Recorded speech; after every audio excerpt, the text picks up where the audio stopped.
এই পেঁপে গাছটার দিকে একবার ভালো করে তাকান, একটা গাছে কত সুন্দরভাবে পেঁপে ধরে আছে। এখন একটু ভাবুন, এমন যদি আপনার নিজের একটা পেঁপের বাগান থাকে, সেখানে সারি সারি গাছ আর প্রতিটি গাছে এমন পেঁপে ঝুলছে, তাহলে ওখান থেকেই কিন্তু একটা সুন্দর ব্যবসা দাঁড়া করানো সম্ভব। তবে শুরুটা কিভাবে করবেন চলুন একদম শুরু থেকে দেখি। প্রথমে পেঁপের চারা। পেঁপের ব্যবসা শুরু করতে হলে প্রথমে ভালো মানের পেঁপে চারা সংগ্রহ করতে হবে। চারা কেনার সময় দুর্বল বা রোগে আক্রান্ত চারা না নিয়ে ভালো সবল চারা নির্বাচন করা গুরুত্বপূর্ণ। তারপর জমি প্রস্তুত করে নির্দিষ্ট দূরত্ব বজায় রেখে চারা লাগাতে হবে। জমিতে যেন পানি জমে না থাকে সেদিকেও খেয়াল রাখতে হবে, কারণ পেঁপে গাছের গোড়ায় পানি জমে থাকলে গাছের ক্ষতি হতে পারে। গাছের পরিচর্যা। চারা লাগানোর পর কিন্তু কাজ শেষ নয়, এখন শুরু হবে আসল পরিচর্যা।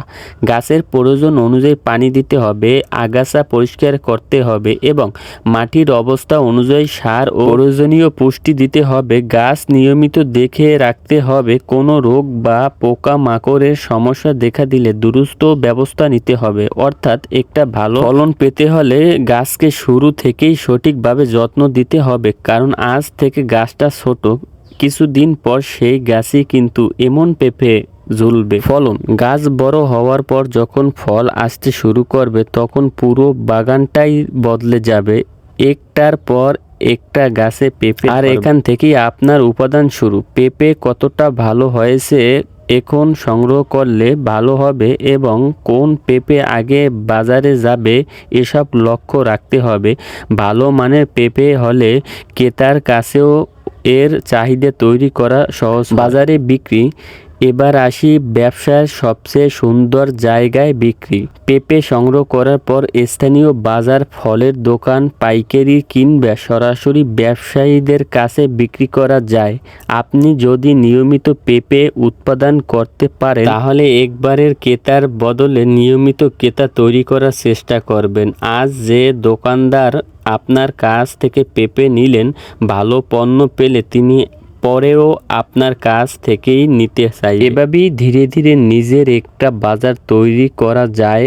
ব্যবসা বড় করবে যেভাবে, শুরুতেই অনেক বড় বাগান করার দরকার নেই। প্রথমে অল্প জায়গায় চাষ করে অভিজ্ঞতা নিন। দেখুন কোন জাত ভালো ফলন দিচ্ছে, পরিচর্যা কোথায় সমস্যা হচ্ছে এবং বাজারে কোন ধরনের পেঁপের চাহিদা বেশি। অভিজ্ঞতা হয়ে গেলে পরের বার আরো বড় পরিসরে চাষ করতে পারেন। চাইলে নিজের উৎপাদনের পাশাপাশি আশেপাশের কৃষকদের কাছ থেকেও পেঁপে সংগ্রহ করে বাজারে সরবরাহ করতে পারেন। তখন আপনার ব্যবসা শুধু নিজের বাগানের মধ্যে সীমাবদ্ধ থাকবে না, ধীরে ধীরে সংগ্রহ ও সরবরাহ ব্যবসাতেও পরিণত হতে পারে। শেষ কথা, তাহলে পেঁপের ব্যবসার পুরো বিষয়টা খুব সহজ। ভালো চারা দিয়ে শুরু, সঠিকভাবে গাছ লাগানো, নিয়মিত পরিচর্যা, ভালো ফলন, তারপর বাজারে সঠিকভাবে বিক্রি। ছোট করে শুরু করুন, নিজের অভিজ্ঞতা তৈরি করুন এবং ধীরে ধীরে ব্যবসা বড় করুন। আজ একটি যে ছোট চারা লাগাচ্ছেন, কিছুদিন পর সেই গাছটাই এমন ফল আসতে পারে, আর সেই ফলই হতে পারে আপনার ব্যবসার পণ্য। তাই সুযোগের অপেক্ষায় বসে না থেকে আপনার আশেপাশে কি আছে সেটা দেখুন। হয়তো আপনার জন্য এটা ভালো ব্যবসা শুরু হতে পারে একটা ছোট পেঁপের চারা থেকে। আর ভিডিওর কথাগুলো যদি আপনার ভালো লাগে এবং পেঁপে চাষ ও ব্যবসা সম্পর্কে কিছু শিখতে পারেন তাহলে ভিডিওটি একটা লাইক দিন।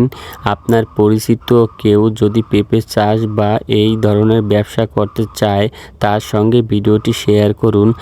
আর ব্যবসা ও কৃষি নিয়ে এমন আরও বাস্তব ভিডিও পেতে চ্যানেলটি সাবস্ক্রাইব করে পাশে থাকুন।